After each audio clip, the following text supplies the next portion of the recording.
Again a very good morning to all student. आपका बहुत बहुत स्वागत है आपके प्यारे से YouTube channel Saraswati tuition academy में। और स्टूडेंट, इससे पहले हमने जो डिस्कस किया था वो था इस इवेपोरेशन। ठीक है, आई होप आपको अच्छे समझ में आएगा कि इवेपोरेशन क्या होता है। ठीक है ना स्टूडेंट। तो देखिए, सबसे पहले तो इवेपोरेशन को अगर हम जल्दी जल्दी से एक्सप्लेन करने की कोशिश करें तो इवेपोरेशन एक सरफेस फिनोमिना होता है। तो जब भी हम किसी भी अगर वेजल को उसमें वाटर के उसको गैस के ऊपर रखेंगे और उसको हीट करने की कोशिश करेंगे स्टूडेंट, ठीक है, तो जैसे हमने गैस ऑन किया और उसको हीट करना स्टार्ट किया तो बस इंस्टेंट टाइमिंग पे उसी टाइमिंग से स्टार्ट हो गया आपका इवेपोरेशन। और अगर वो हीटिंग टेम्परेचर पहुंच चुका है उसके बॉइलिंग टेम्परेचर के बराबर, तब वो फिर बॉइल्ड होने स्टार्ट करेगा। जैसे वाटर की अगर हम बात करें, जैसे आपने गैस ऑन किया 20, 30, 40, 50, 60, 70, 80, 90 तक इवेपोरेशन है, 99 तक भी इवेपोरेशन है। जैसे ही वो 100 में आया अब वो बॉइल हो रहा है, अब वो इवेपोरेशन नहीं, अब वो बॉइलिंग चल रहा है स्टूडेंट। ठीक है, तो ये तो था हमारा इवेपोरेशन कॉन्सेप्ट जो मैंने प्रीवियस वीडियो में आपके साथ डिस्कस किया है अच्छे से। देखिए, आज से हम जो समझेंगे ना स्टूडेंट, वो काफ़ी अच्छा कॉन्सेप्ट है क्योंकि वो क्वेश्चन एग्जाम में आने वाले क्वेश्चन में से है। पहले मैं आपको समझा रहा हूँ कि हाउ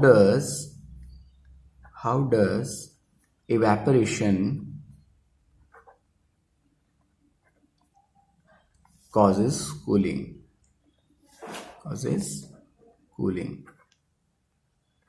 इवेपोरेशन का जो कॉज है उसके कारण कूलिंग होती है। यस, डेफिनेटली आप इसको चेक कर सकते हैं स्टूडेंट। ठीक है, मैं आपको प्रैक्टिकल एग्जांपल एप्लीकेशंस के साथ बताऊंगा।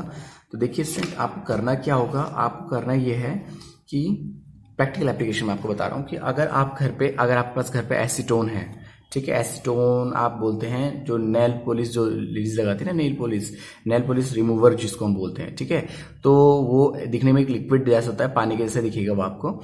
उसको आपने अपने हाथ पे लेना है थोड़ा सा, ठीक है, हथेली पे लेना है, ठीक है, पाम में लेना है थोड़ा सा, और उसके बाद उसको थोड़ी देर छोड़ देना है ऐसे ही। तो देखेंगे आप जितने भी एरिया पे आप उसे रख रहे होंगे उतने उतने में स्टूडेंट वो क्या होगा, गिरेगा। तो आपको बहुत ही ठंडा फील कराएगा वहां पे। वो ठंडा इसलिए फील कराएगा स्टूडेंट क्योंकि वो आपके हाथ से एनर्जी ले रहा है, हीट एनर्जी ले रहा है। ठीक है, अराउंड सराउंड से एनर्जी ले रहा है और इवेपोरेट हो जाएगा। वो आपके हाथ पे लिक्विड रहेगा ही नहीं, वो अपना आप ही ऑटोमेटिकली इवेपोरेट हो जाएगा स्टूडेंट। आप इसे आप प्रैक्टिकल जरूर करना घर पे, तब आपको पता चलेगा कि इवेपोरेशन जहां पे भी होता है स्टूडेंट वहां पे एटमॉस्फेयर ठंडा हो जाता है। रीजन यही है कि वो आसपास से क्या कर लेती है स्टूडेंट, हीट ले लेता है। इवेपोरेशन एक ऐसा फिनोमिना है जो कि क्या कर लेता है स्टूडेंट, हीट एनर्जी को एब्जॉर्ब कर लेता है और वेपर फॉर्म में टर्न हो जाता है। ठीक है, और जबकि जैसे हमारा हाथ है, हमको कैसा फील होगा, ठंडा ठंडा फील होगा स्टूडेंट। ठीक है, चलिए हम आपको इसको थियोरेटिकल एग्जांपल्स में समझा देता हूं मैं आपको कि आपको करना क्या है। सबसे पहले pour some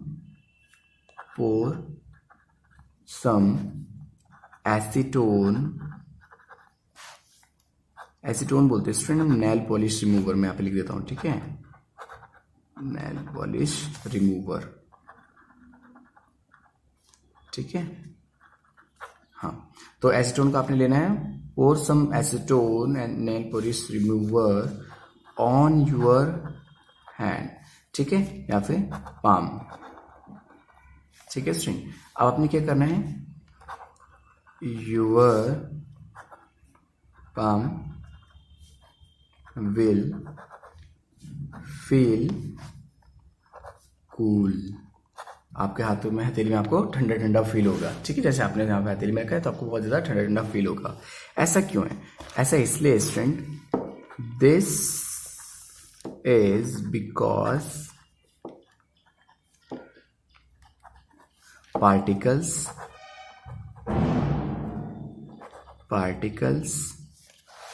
of acetone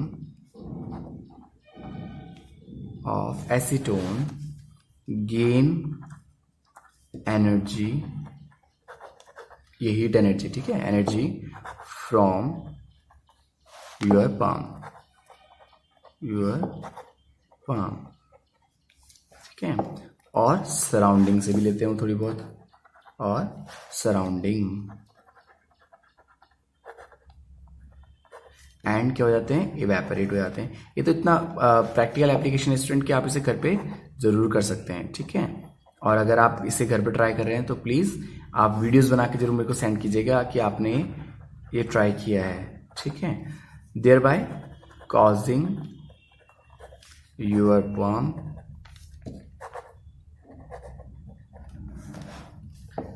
palm to feel cool। ठीक है स्टूडेंट, तो ये लीजिए मैंने थ्योरेटिकल एप्लीकेशन में भी लिख दिया है। ठीक है, आप इसे ट्राई जरूर कीजिएगा ताकि आपको ये बहुत अच्छे से समझ में आ जाए स्टूडेंट। ठीक है, चलिए अब हम देखेंगे स्टूडेंट की कुछ एनसीईआरटी क्वेश्चंस भी है और इस चैप्टर के जो लास्ट में 2 क्वेश्चनिंग है सीधा एनसीईआरटी में भी आप लोग देख सकते हैं। ठीक है, जो टॉपिक है वो क्वेश्चनिंग वाइज है। फर्स्ट ये है कि why should we prefer to wear cotton cloth in summer. हमें क्यों एडवाइस दी जाती है कि हमें हमेशा कॉटन के कपड़े ही पहनने चाहिए समर में, ऐसा क्यों होता है स्टूडेंट? देखिए, इसको समझने की हम कोशिश करते हैं। सबसे पहले आप ये मान लीजिए जो कॉटन होता है स्टूडेंट वो सबसे अच्छा एब्जॉर्बर होता है। ठीक है, कहीं पर अगर पानी गिरा है, अगर आप घर पे भी आप देखिएगा कहीं पे अगर पानी गिरा है तो आप बोलिए मम्मा कहीं मुझे थोड़ा सा कॉटन देना। ठीक है, या फिर आपने देखा होगा कॉटन ले लीजिए, रुई ले लीजिए थोड़ी सी और 1-2 ड्रॉप गिराइए वाटर की और कॉटन उस पर रखिए, वो क्या करता है उसको एब्जॉर्ब करता है। ऐसा क्यों स्टूडेंट? एक्चुअली में जो कॉटन होता है स्टूडेंट उस पर छोटे छोटे से रेशे होते हैं। ठीक है, जिसको हम इंग्लिश में कैपिलरीज बोलते हैं। ठीक है ना, आपने देखा होगा ना कि जैसे आप कॉटन की वो बनाते हैं, बत्ती बनाते हैं, है ना, दिए में रखते हैं और ऑयल जो होता है उसमें से ऊपर की ओर चढ़ता है कि नहीं, क्योंकि वो ऑयल को एब्जॉर्ब कर रही होती है। ठीक है, और आगे को फ्लो करवा रही होती है। सेम यहाँ पे भी काम होता है कॉटन का। कॉटन क्या करता है स्टूडेंट, आप ये याद रखिए, जैसे कि सपोज आप खेल रहे हैं, ठीक है, आपने कॉटन के कपड़े पहने हैं, ठीक है, तो वो क्या करेगा स्टूडेंट, सबसे पहले तो वो क्या करेगा, आपका जितना भी स्वेट निकला है, पसीना जो आपका निकला है स्टूडेंट, इसको वो एब्जॉर्ब करेगा। ठीक है, अब क्या करेगा, एब्जॉर्ब करने के बाद उसको एटमॉस्फेयर में इवेपोरेट करवा देगा। ठीक है, जिसके कारण क्या होगा, आपको फील कैसा होगा, ठंडा फील होगा स्टूडेंट। ठीक है, तो हमें इसलिए एडवाइस दी जाती है कि हमें समर सेशन में या समर में हमें क्या पहनना चाहिए स्टूडेंट, कॉटन के क्लोथ को वेयर करना चाहिए। ठीक है, इसके सबसे अच्छा फैक्ट मैंने आपको बता दिया कि कॉटन जो होता है वो बहुत अच्छा एब्जॉर्बर होता है। ठीक है, वो वाटर को एब्जॉर्ब करता है। इसके बाद क्या करता है स्टूडेंट, किस तरह से एब्जॉर्ब करेगा वो वाटर को, जो आपकी बॉडी में जो स्वेट निकला है उसको वो एब्जॉर्ब कर लेगा और उसको क्या कर देगा, वो एक्सपोज कर देगा एटमॉस्फेयर में, इजिली इवेपोरेट कर देगा, जिसके कारण आपको क्या कैसा फील होगा स्टूडेंट, ठंडा ठंडा फील होगा। ठीक है स्टूडेंट, अब तो देखते हैं इसको समझने के लिए।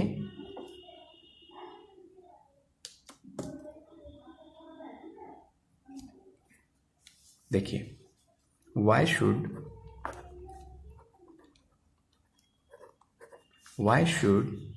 We prefer to wear cotton cloth in summer.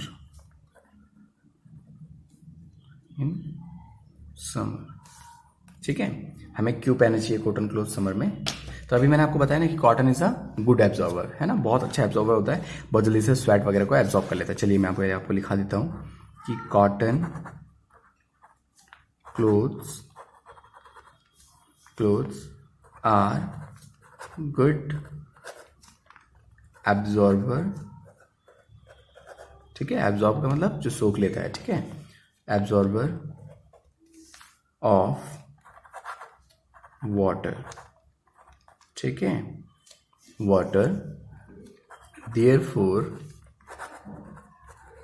इसीलिए मतलब देयरफॉर कॉटन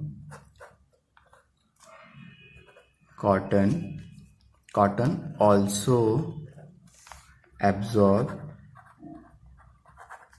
स्वेट मीन्स आपका वो पसीना। ठीक है, जो वाटर की फॉर्म है एक तरह से,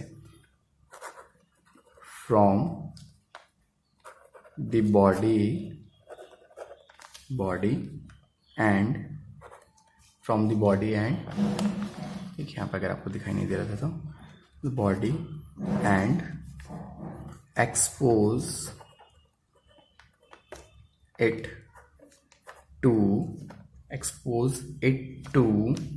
द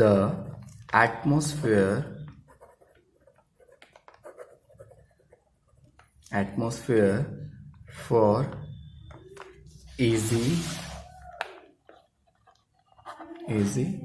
evaporation। ठीक है स्टूडेंट, तो ये हो गया आपका सिंपल सा आंसर इसका। चलिए अब और क्वेश्चंस डिस्कस कर लेते हैं जो कि एनसीईआरटी का ही है। देखिए नेक्स्ट क्वेश्चन हमारे पास आ जाता है यहाँ पे कि why do water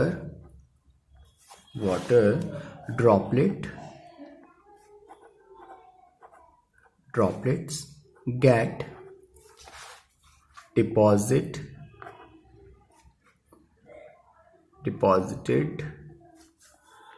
on the outer surface of a glass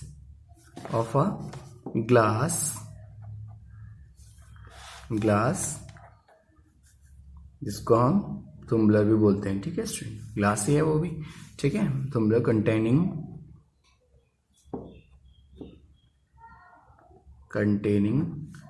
ice cold water, ठीक है। अब तुम्बलर का मतलब होता है स्टूडेंट ग्लास, का परेशान होने की जरूरत नहीं है, ठीक है। अब आप ये समझिए क्वेश्चन क्या कह रहा है। क्वेश्चन कह रहा है why do water droplets get deposited on the outer surface of a glass tumbler containing ice cold water, ठीक है स्टूडेंट। इसका मीनिंग ये हुआ स्टूडेंट कि ऐसा क्यों होता है कि अगर आपने गिलास में ठंडा पानी लिया है तो गिलास के चारों तरफ हमें कुछ वाटर ड्रॉपलेट्स जमा होती हुई दिखाई देती है ना। ऐसा लगता है जैसे गिलास लीक हो रहा हो, है ना। हम जैसे ठंडा पानी गिलास में डालते हैं, आजकल तो समय सेक्शन में आप जरूर देखेंगे, बॉटल में आप देखेंगे ठंडा फ्रीजर से पानी आप बोतल निकाल के बाहर लाए, बोतल के बाहर पूरा पानी जमा हो गया, ऐसे कैसे हो गया स्टूडेंट, है ना। ये चीज देखे है ना आपने। तो इसी को एक्सप्लेन करने के लिए ये वाला हमारा क्वेश्चन है। आप इसको ध्यान से सुनिएगा, समझिएगा, क्योंकि इससे रिलेटिव क्वेश्चंस बोर्ड एग्जाम में, इस एग्जाम में पूछे जा सकते हैं और 10th क्लास में भी इससे रिलेटिव क्वेश्चंस आते हैं, ठीक है स्टूडेंट। तो सबसे पहले तो आप ये समझ लीजिए कि ये जो कॉज है ये भी इवेपोरेशन का ही कॉज है, ठीक है। उसको समझने के लिए, डिटेल में समझने के लिए आप ये मानिए कि यहाँ पे अच्छे से समझने के लिए स्टूडेंट आप देखिए, ये तो सबसे अच्छी बात है कि ये साइंस है, ठीक है ना। इसमें अगर मैं बोलूँ भी ना और आपको प्रैक्टिकल एप्लीकेशन से एक्सप्लेन करने की कोशिश करूँ तो आप बहुत इजीली समझ जाएंगे। आपको करना कुछ नहीं है स्टूडेंट, आपको अपने घरों में एक सबसे पहले ग्लास लेना है स्टूडेंट और उसमें फिल करना है स्टूडेंट आपको वाटर, लेकिन रिमेंबर दैट वो पानी फ्रीजर से निकाला गया हो और ठंडा पानी हो, ठीक है ना, कोल्ड वाटर। अब आप उसे गिलास में डाल दीजिए, कुछ देर बाद आप छोड़ने के बाद देखिए, फिर चाहे वो गिलास है, बोतल है, वो किस सब में काम करेगा, ठीक है, किसी भी टाइप के वेजल में वो काम करेगा। अब होता है कि स्टूडेंट कुछ देर छोड़ने के बाद आप उसे देखिएगा कि उस पर कुछ वाटर ड्रॉपलेट्स जमा हो गई है, ठीक है ना। तो ऐसा क्यों हुआ स्टूडेंट, सबसे पहले हमें इसका आंसर चाहिए। उसका आंसर ये है स्टूडेंट, तो देखिए जिस एटमॉस्फेयर पे हम रह रहे हैं, ठीक है, हम घर पे जैसे रह रहे हैं, तो इस टाइम जहाँ पे आप, जैसे ही मुझे लगता है कि इस टाइम जो घर का टेम्परेचर है वो है 32, 35, 37, कभी कभी 40 भी हो जाता है बहुत ज़्यादा, जब आपको गर्म लगने लग जाता है। तो एटमॉस्फेयर बहुत ज़्यादा गर्म है हमारे घर का, ठीक है ना।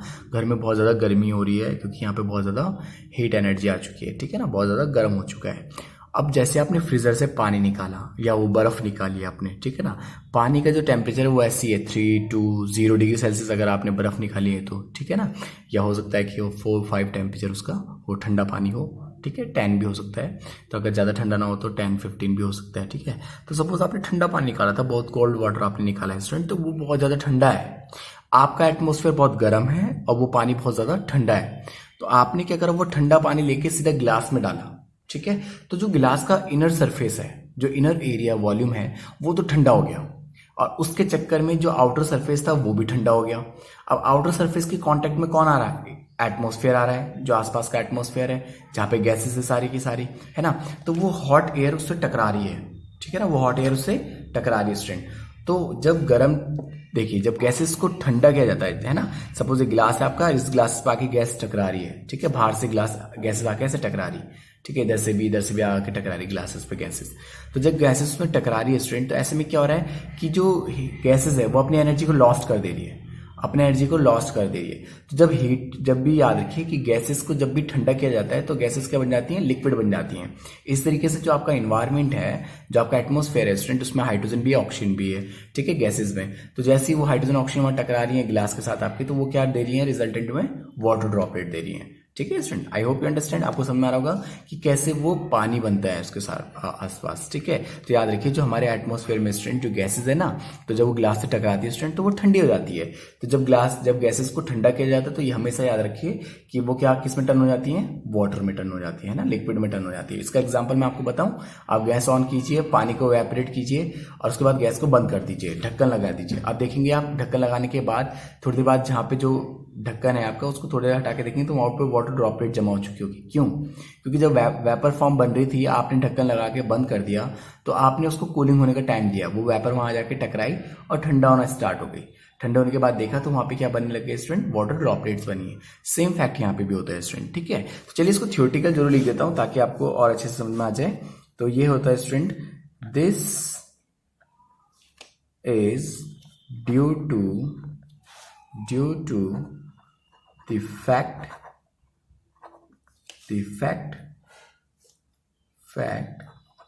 that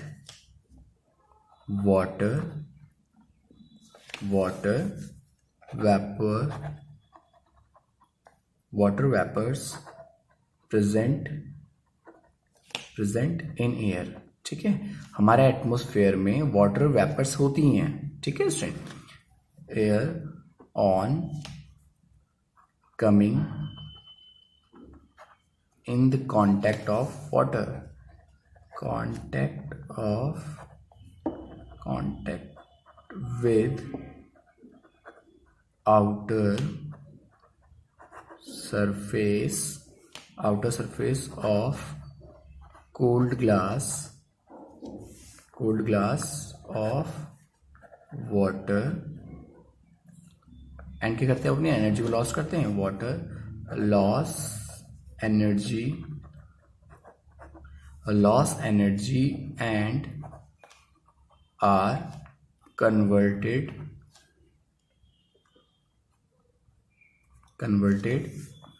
to liquid state, which we terms as water droplet, ठीक है स्टूडेंट। देखिए इसको भी मैं आपको एक्सप्लेन कर देता हूँ। This is due to the fact that water vapour present in air. ऐसा इसलिए होता है क्योंकि जो वाटर वेपर है वो हमारे एटमॉस्फेयर यानी कि हमारे जहां पे हम बैठे हैं, जिस एटमॉस्फेयर में हम बैठे हैं उसमें वाटर वेपर प्रेजेंट है, ठीक है। On the coming the contact with the outer surface of cold water, जैसे वो कोल्ड वाटर के सर्फेस पे टकराती हैं, of water loss the energy, उनके पास जो अपनी एनर्जी है, जो हमारे एटमॉस्फेयर में जो वाटर ड्रॉपलेट्स हैं उनकी जो एनर्जी है वो लॉस्ट हो जाती है। जो एनर्जी लॉस्ट हो जाती है or convert into the liquid, वो लिक्विड फॉर्म में चेंज हो जाती है। State which are termed as water droplets, फिर जो हमें दिखाई देती है वो क्या होती है स्टूडेंट? वाटर ड्रॉपलेट्स होती है student. I hope you understand, आपको जरूर समझ में आया होगा। और अगर आपको समझ में आया तो please student do like, share, subscribe. Thank you so much student.